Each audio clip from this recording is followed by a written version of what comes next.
ਧੰਨ ਵਾਹਿਗੁਰੂ ਜੀ।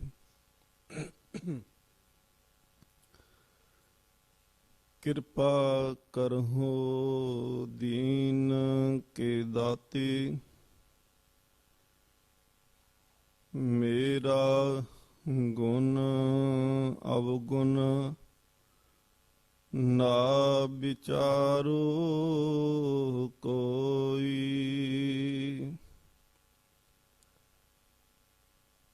ਮਾਟੀ ਕਾ ਕਿਆ ਧੋਪੈ ਸੁਆਮੀ, ਮਾਨਸ ਕੀ ਗਤ ਏਹੀ। ਜੋ ਹਮਰੀ ਬਿਦ ਹੋਤੀ ਮੇਰੇ ਸਤਿਗੁਰਾ, ਸਾ ਬਿਦ ਤੁਮ ਹਰ ਜਾਨਹੁ ਆਪੇ। ਹਮ ਰੁਲਤੇ ਫਿਰਤੇ ਕੋਈ ਬਾਤ ਨਾ ਪੁੱਛਤਾ, ਗੁਰ ਸਤਿਗੁਰ ਸੰਗ ਕੀਰੇ ਹਮ ਥਾਪੇ। ਧੰਨ ਧੰਨ ਗੁਰੂ ਨਾਨਕ ਜਨ ਕੇਰਾ, ਜਿਤ ਮਿਲਿਆ ਚੁਕੇ ਸਭ ਸੋਗ ਸੰਤਾਪੇ। ਸਤਿਨਾਮ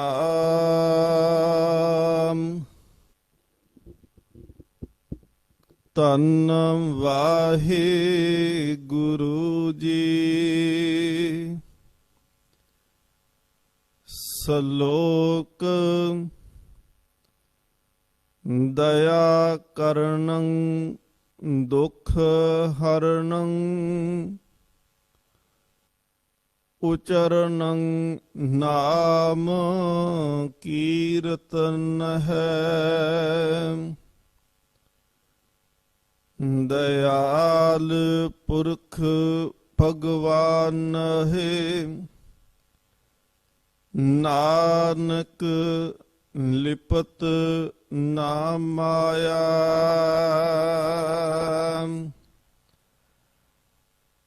ਦਇਆ ਕਰਨੰ ਦੁਖ ਹਰਨੰ, ਉਚਰਨੰ ਨਾਮ ਕੀਰਤਨ ਹੈ। ਦਇਆਲ ਪੁਰਖ ਭਗਵਾਨ ਹੈ, ਨਾਨਕ ਲਿਪਤ ਨ ਮਾਇਆ। ਪਾਹੇ ਬਲੰਦੜੀ ਬੁਝਗਾਈ, ਰਖੰਦੜੋ ਪ੍ਰਭ ਆਪ। ਜਿਨ ਉਪਾਈ ਮੇਦਨੀ, ਨਾਨਕ ਸੋ ਪ੍ਰਭ ਜਾਪ। ਪੌੜੀ ਜਾ ਪ੍ਰਭ ਭਏ ਦਇਆਲ, ਨ ਵਿਆਪੈ ਮਾਇਆ। ਕੋਟ ਅਘਾਗਏ ਨਾਸ, ਹਰ ਇੱਕ ਧਿਆਇਆ।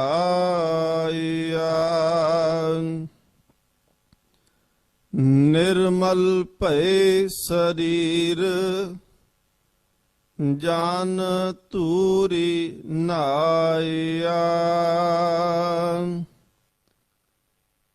ਮਨ ਤਨ ਭਏ ਸੰਤੋਖ, ਪੂਰਨ ਪ੍ਰਭ ਪਾਇਆ।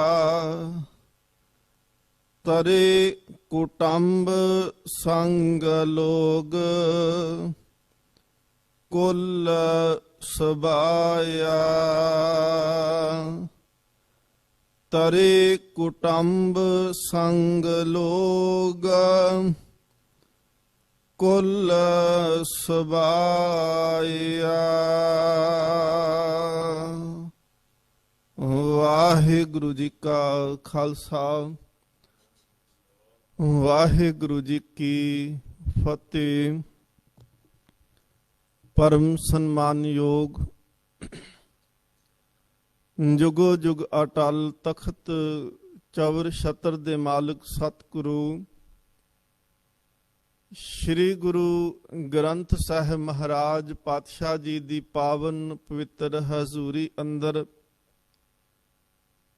ਸਤਿਕਾਰਯੋਗ ਸਨਮਾਨਯੋਗ ਬੇਬੇ ਨਾਨਕੀ ਜੀ ਦੇ ਪਾਵਨ ਪਵਿੱਤਰ ਅਸਥਾਨਾਂ ਤੇ ਅੰਮ੍ਰਿਤ ਵੇਲੇ ਜੋ ਸਤਿਗੁਰੂ ਸੱਚੇ ਪਾਤਸ਼ਾਹ ਮਹਾਰਾਜ ਜੀ ਨੇ ਤਖਤਾਂ ਤੇ ਸੁਭਾਏਮਾਨ ਹੋ ਕਰਕੇ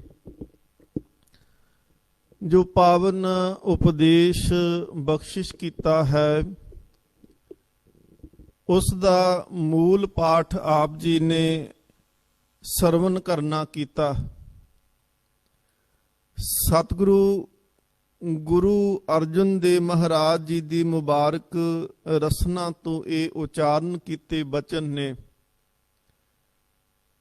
ਜੈਤ ਸ੍ਰੀ ਕੀ ਵਾਰ ਹੈ ਤੇ ਇਸ ਵਾਰ ਦੇ ਉਚਾਰਨ ਕਰਨ ਵਾਲੇ ਧੰਨ ਗੁਰੂ ਅਰਜਨ ਦੇਵ ਮਹਾਰਾਜ ਨੇ ਇਹ ਪਾਵਨ ਬਚਨ ਜੋ ਅੱਜ ਦਾ ਹੁਕਮਨਾਮਾ ਹੈ, ਸ੍ਰੀ ਗੁਰੂ ਗ੍ਰੰਥ ਸਾਹਿਬ ਮਹਾਰਾਜ ਜੀ ਦੇ ਪਾਵਨ ਪਵਿੱਤਰ ਅੰਗ 709 ਤੇ ਆਰੰਭ ਹੋ ਕਰਕੇ 710 ਅੰਗ ਤੇ ਇਨ੍ਹਾਂ ਬਚਨਾਂ ਦੀ ਸੰਪੂਰਨਤਾ ਹੈ ਤੇ ਸਤਿਗੁਰੂ ਮਹਾਰਾਜ ਪਾਤਸ਼ਾਹ ਜੀ ਦੀ ਇਸ ਵਾਰ ਦੇ ਵਿੱਚੋਂ ਇਹ 18ਵੀਂ ਪੌੜੀ ਹੈ।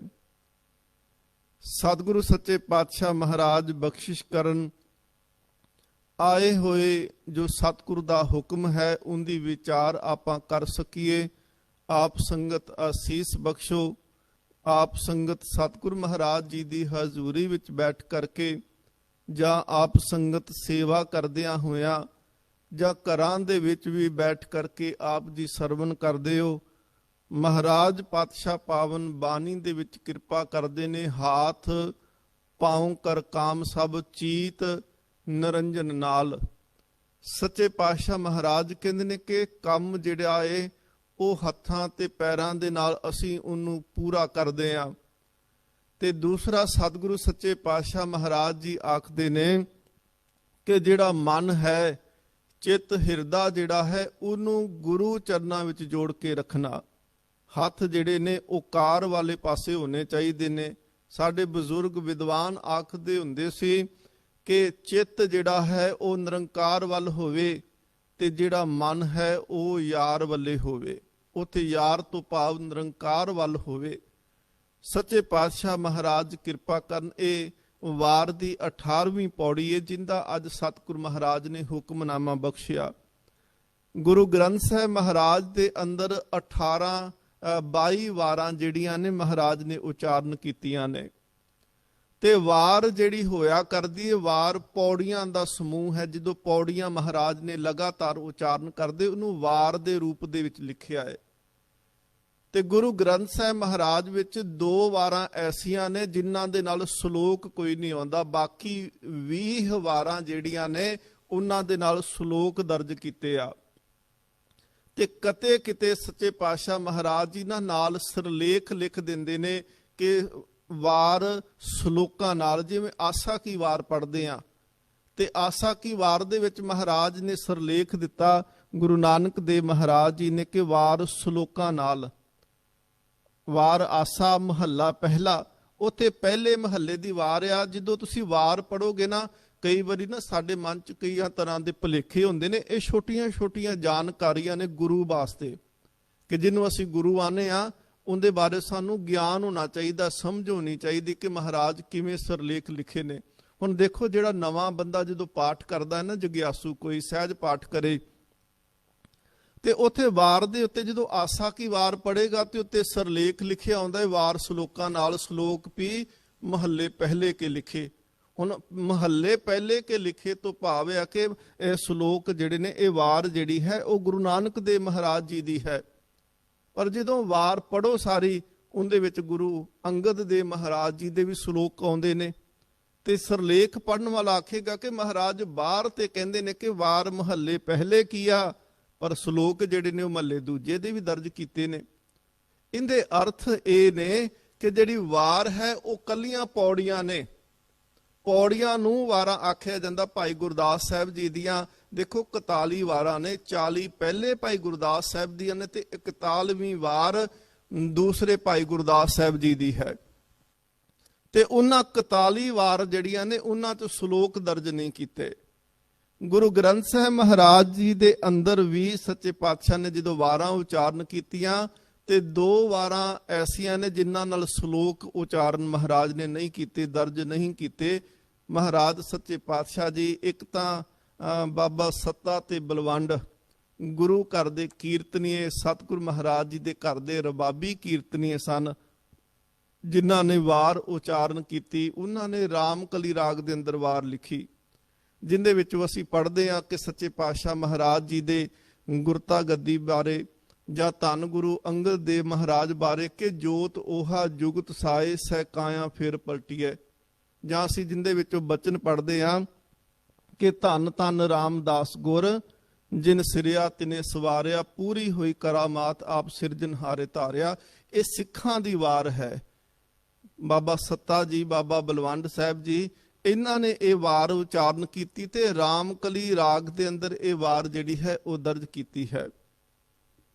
ਸੱਚੇ ਪਾਤਸ਼ਾਹ ਮਹਾਰਾਜ ਗੁਰੂ ਅਰਜਨ ਦੇਵ ਮਹਾਰਾਜ ਜੀ ਦੀ ਇੱਕ ਵਾਰ ਹੈ ਜਿਹੜੀ ਬਸੰਤ ਰਾਗ ਦੇ ਅੰਦਰ ਹੈ ਤੇ ਉਸ ਵਾਰ ਦੀਆਂ ਜਿਹੜੀਆਂ ਪੌੜੀਆਂ ਨੇ ਕੇਵਲ 3 ਪੌੜੀਆਂ ਨੇ। ਤੇ ਜਦੋਂ ਬਸੰਤ ਦੀ ਰੁੱਤ ਸ਼ੁਰੂ ਹੁੰਦੀ ਹੈ, ਜਦੋਂ ਮਾਘੀ ਹੁੰਦੀ ਹੈ, ਜਿਸ ਦਿਨ ਪੋਹ ਤੇ ਮਾਘ ਦੀ ਰਾਤ ਸਾਂਝੀ ਰਾਤ ਹੁੰਦੀ, ਉਸ ਦਿਨ ਬਸੰਤ ਰਾਗ ਦੀ ਆਰੰਭਤਾ ਕੀਤੀ ਜਾਂਦੀ ਹੈ। ਤੇ 2 ਮਹੀਨੇ ਤਕਰੀਬਨ ਲਗਾਤਾਰ ਇਹ ਜਿਹੜੀ ਹੈ ਬਸੰਤ ਦੀ ਚੌਂਕੀ ਚੱਲਦੀ। ਹਰ ਰਾਗੀ ਜਿਹੜਾ ਹੈ ਉਹ ਸਭ ਤੋਂ ਪਹਿਲਾਂ ਬਸੰਤ ਦਾ ਸ਼ਬਦ ਪੜ੍ਹੇਗਾ, ਫਿਰ ਉਹ ਵਾਰ ਦੀਆਂ ਜਿਹੜੀਆਂ 3 ਪੌੜੀਆਂ ਨੇ ਉਹਨਾਂ ਨੂੰ ਵੀ ਪੜ੍ਹੇਗਾ। ਇਹ ਪੌੜੀਆਂ ਕੇਵਲ ਨੇ, ਸ਼ਲੋਕ ਫਿਰ ਵੱਖੋ ਵੱਖਰੀਆਂ ਥਾਵਾਂ ਤੋਂ ਨਾਲ ਵਾਰ ਦੇ ਨਾਲ ਮਿਲਦੇ ਹੋਏ ਉਹ ਉਦੋਂ ਪੜ੍ਹੇ ਜਾਂਦੇ ਆ।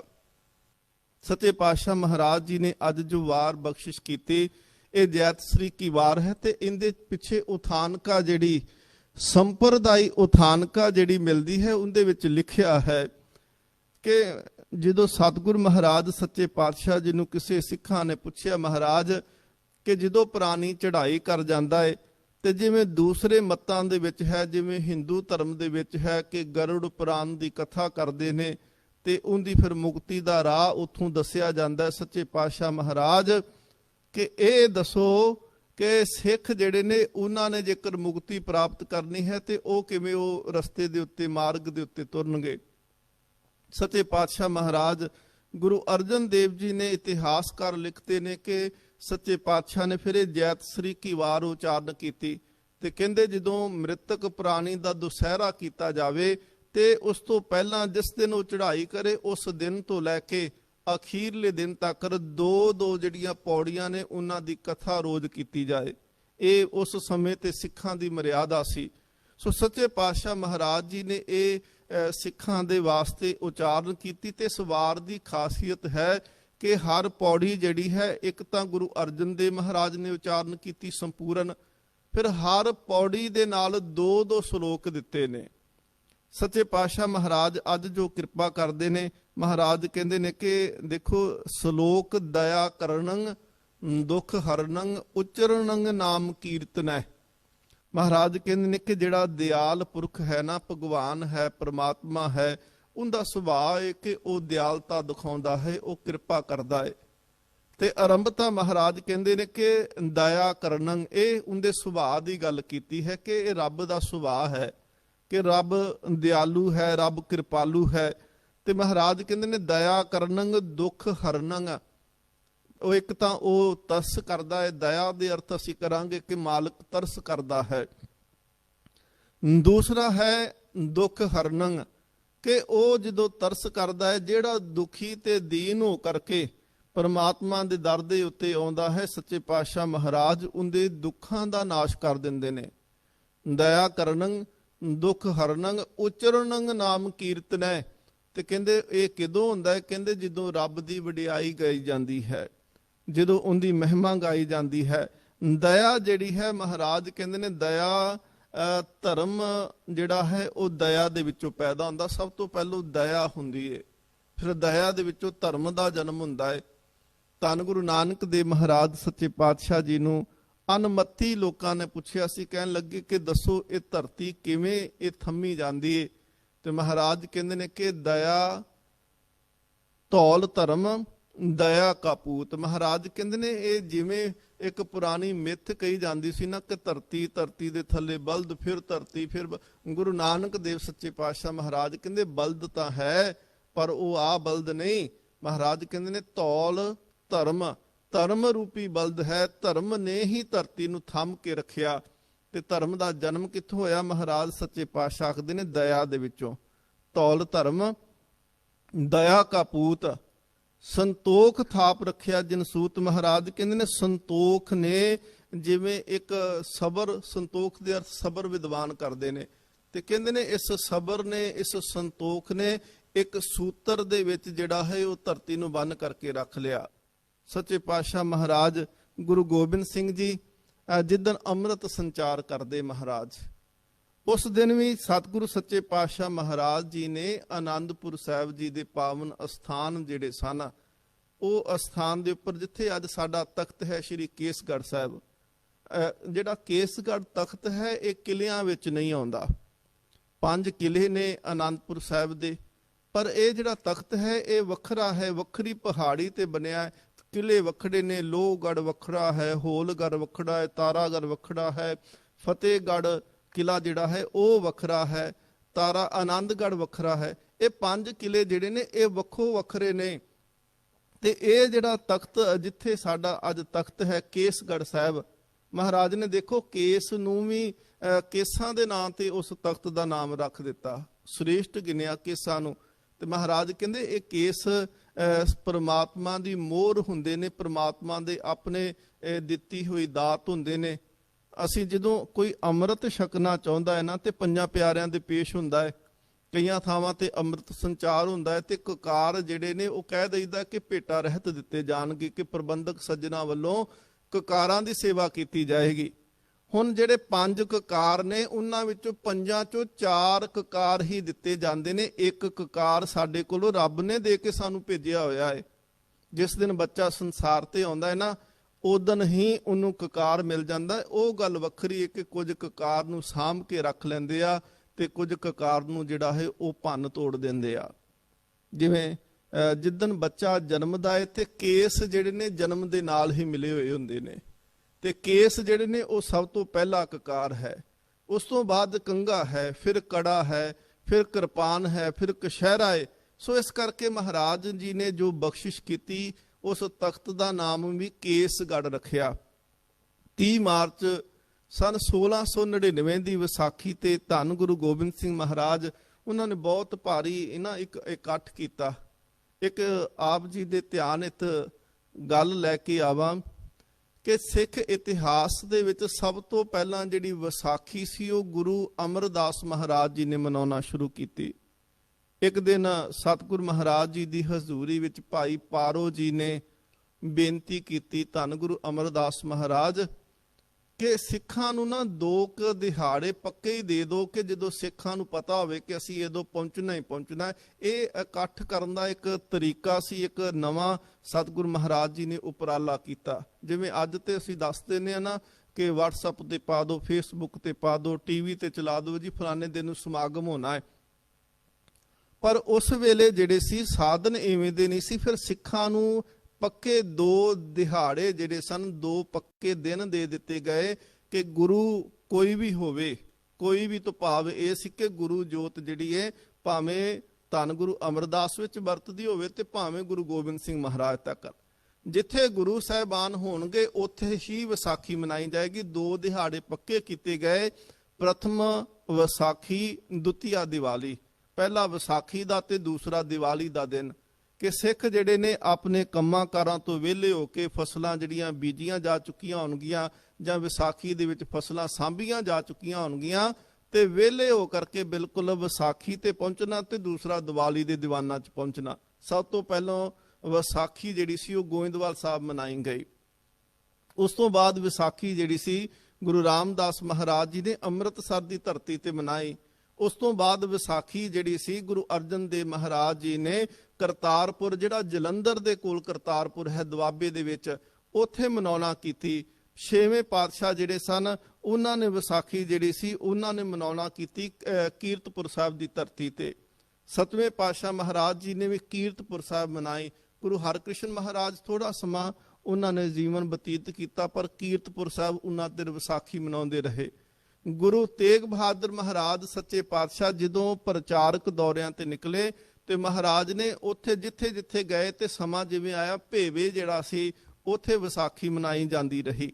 ਗੁਰੂ ਗੋਬਿੰਦ ਸਿੰਘ ਮਹਾਰਾਜ ਪਾਤਸ਼ਾਹ ਬਹੁਤਾ ਸਮਾਂ ਆਨੰਦਪੁਰ ਸਾਹਿਬ ਬਤੀਤ ਕੀਤਾ ਤੇ ਸਤਿਗੁਰ ਮਹਾਰਾਜ ਜੀ ਦੇ ਸਮੇਂ ਤੇ ਵਿਸਾਖੀ ਤੇ ਸਿੱਖ ਸੰਗਤ ਜਿਹੜੀ ਸੀ ਉਹ ਆਨੰਦਪੁਰ ਸਾਹਿਬ ਇਕੱਠੀ ਹੁੰਦੀ ਹੈ। ਗੁਰੂ ਗੋਬਿੰਦ ਸਿੰਘ ਮਹਾਰਾਜ ਜਿਹੜੀ 1698 ਦੀ ਵਿਸਾਖੀ, 1 ਸਾਲ ਪਹਿਲਾਂ ਜਿਹੜੀ ਵਿਸਾਖੀ ਆਉਂਦੀ ਹੈ, ਗੁਰੂ ਗੋਬਿੰਦ ਸਿੰਘ ਮਹਾਰਾਜ ਜੀ ਨੇ ਉਦੋਂ ਸਿੱਖਾਂ ਨੂੰ ਕਹਿ ਦਿੱਤਾ ਕਿ ਅਗਲੀ ਵਿਸਾਖੀ ਤੇ ਸਿੱਖਾਂ ਨੇ ਇੱਕ ਤਾਂ ਜੇਕਰ ਕੋਈ ਕੇਸਾਂ ਦੀ ਬੇਅਦਬੀ ਕਤਲ ਕਰਦਾ ਹੈ ਤੇ ਉਹ ਕਤਲ ਨਾ ਕਰੇ, ਦੂਸਰਾ ਜਿਹੜਾ ਹੈ ਉਹ ਤਿਆਰ ਤਿਆਰ ਹੋ ਕਰਕੇ ਆਇਓ, ਅਗਲੀ ਵਿਸਾਖੀ ਤੇ ਤੁਹਾਨੂੰ ਜਿਹੜਾ ਹੈ ਉਹ ਪ੍ਰਮਾਤਮਾ ਦੇ ਚਰਨਾਂ ਦੇ ਨਾਲ ਜੋੜ ਦੇਣਾ। ਪਰ ਪਤਾ ਨਹੀਂ ਸੀ ਕਿਸੇ ਨੂੰ ਕਿ ਕਿਵੇਂ ਜੋੜਨਾ ਹੈ। ਸਤਿਗੁਰੂ ਸੱਚੇ ਪਾਤਸ਼ਾਹ ਮਹਾਰਾਜ ਜਦੋਂ ਫਿਰ 30 ਮਾਰਚ 1699 ਦੀ ਵਿਸਾਖੀ ਆਉਂਦੀ ਹੈ, ਸੱਚੇ ਪਾਤਸ਼ਾਹ ਮਹਾਰਾਜ ਜੀ ਨੇ ਉਸ ਪਹਾੜੀ ਦੇ ਉੱਤੇ ਕੇਸਗੜ੍ਹ ਸਾਹਿਬ ਦੇ ਸਥਾਨ ਤੇ ਭਾਰੀ ਦੀਵਾਨ ਲਾਇਆ। ਵਿਦਵਾਨ ਲੋਕ ਕਹਿੰਦੇ ਨੇ ਕਿ 80,000 ਦਾ ਇਕੱਠ ਸੀ ਉਸ ਵੇਲੇ। 80,000 ਦੇ ਲਾਗੇ ਛਾਗੇ ਜਿਹੜੇ ਸਿੱਖ ਸਨ ਉਦੋਂ ਉਸ ਵਿਸਾਖੀ ਦੇ ਉੱਤੇ ਪਹੁੰਚੇ। ਸਤਿਗੁਰੂ ਮਹਾਰਾਜ ਪਾਤਸ਼ਾਹ ਜੀ ਨੇ 2 ਤੰਬੂ ਲਗਾਏ ਸੀ। ਇੱਕ ਤੰਬੂ ਦੇ ਵਿੱਚ ਗੁਰੂ ਗ੍ਰੰਥ ਸਾਹਿਬ ਜੀ ਦਾ ਪ੍ਰਕਾਸ਼ ਉੱਥੇ ਕੀਤਾ ਗਿਆ। ਹਾਲਾਂਕਿ ਇਹਦੇ ਗੁਰਤਾ ਗੱਦੀ ਨਹੀਂ ਮਿਲੀ ਪਰ ਪੋਥੀ ਸਾਹਿਬ ਉਦੋਂ ਕਿਹਾ ਜਾਂਦਾ ਸੀ, ਗ੍ਰੰਥ ਦਾ ਪ੍ਰਕਾਸ਼ ਕੀਤਾ ਗਿਆ। ਸੱਚੇ ਪਾਤਸ਼ਾਹ ਮਹਾਰਾਜ ਜੀ ਦੇ ਚਿਹਰੇ ਤੇ ਇੱਕ ਵੱਖਰਾ ਜਲਾਲ ਸੀ ਤੇ ਇੰਨਾ ਕੁ ਜ਼ਿਆਦਾ ਜਲਾਲ ਸੀ ਉਹ ਪ੍ਰਗਟ ਹੁੰਦਾ ਕਿ ਕਿਸੇ ਦੀ ਅੱਖਾਂ ਦੇ ਵਿੱਚ ਇੰਨੀ ਬਲ ਤਾਕਤ ਨਹੀਂ ਸੀ ਕਿ ਮਹਾਰਾਜ ਜੀ ਦੇ ਉਸ ਰੂਪ ਨੂੰ ਝੱਲ ਸਕੇ। ਸੱਚੇ ਪਾਤਸ਼ਾਹ ਮਹਾਰਾਜ ਜੀ ਦੇ ਸੰਗਤ ਦਰਸ਼ਨ ਕਰਦੀ ਹੈ।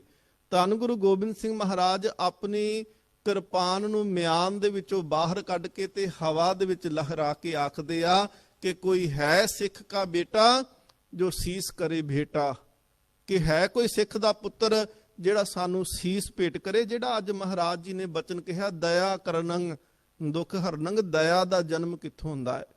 ਸਭ ਤੋਂ ਪਹਿਲਾਂ ਭਾਈ ਦਇਆ ਰਾਮ ਜੀ ਉੱਠ ਕੇ ਖਲੋਤੇ। ਤੀਜੀ ਵਾਰ ਮਾਰਿਆ, ਸੱਚੇ ਪਾਤਸ਼ਾਹ ਨੇ ਆਵਾਜ਼ ਮਾਰਦੇ ਨੇ, ਤੀਸਰੀ ਵਾਰ ਤੇ ਭਾਈ ਦਇਆ ਰਾਮ ਜੀ, ਭਾਈ ਦਇਆ ਸਿੰਘ ਪਹਿਲੇ ਪਿਆਰੇ ਜਿਹੜੇ ਨੇ ਉਹਨਾਂ ਨੇ ਖੜੇ ਹੋਏ ਤੇ ਮਹਾਰਾਜ ਨੂੰ ਕਿਹਾ ਹੱਥ ਜੋੜ ਕੇ, ਸੱਚੇ ਪਾਤਸ਼ਾਹ ਇਹ ਸੀਸ ਤੁਹਾਡਾ ਹੀ ਏ, ਤੁਸੀਂ ਪਹਿਲੋਂ ਵੀ ਭਾਵੇਂ ਮੰਗ ਲੈਂਦੇ, ਭਾਵੇਂ ਅੱਜ ਮੰਗਿਆ, ਭਾਵੇਂ ਰੱਖ ਲਓ, ਭਾਵੇਂ ਮਾਰ ਦਿਓ, ਅਸੀਂ ਤੇ ਤੁਹਾਡੇ ਹੀ ਹਾਂ। ਉੱਥੇ ਫਿਰ ਸਤਿਗੁਰੂ ਮਹਾਰਾਜ ਨੇ ਪੁੱਛਿਆ ਕਿ ਤੁਸੀਂ ਕਿੱਥੋਂ ਦੇ ਰਹਿਣ ਵਾਲੇ? ਕਹਿੰਦਾ ਹੱਥ ਜੋੜ ਕੇ ਆਖਦਾ, ਮਹਾਰਾਜ ਮੈਂ ਲਾਹੌਰ ਤੋਂ ਆਇਆ। ਸਤਿਗੁਰੂ ਮਹਾਰਾਜ ਕਹਿੰਦੇ ਨੇ ਉਹ ਲਾਹੌਰ ਜਿਹਨੂੰ ਬਾਣੀ ਵਿੱਚ ਮਹਾਰਾਜ ਕਹਿੰਦੇ ਪਏ ਨੇ, ਲਾਹੌਰ ਸ਼ਹਿਰ ਜ਼ਹਿਰ ਕਹਿਰ ਸਵਾ ਪਹਿਰ, ਜਿੱਥੇ ਕਹਿਰ ਵਰਤਦਾ ਪਿਆ ਸੀ, ਜਿੱਥੇ ਜ਼ੁਲਮ ਹੁੰਦਾ ਸੀ।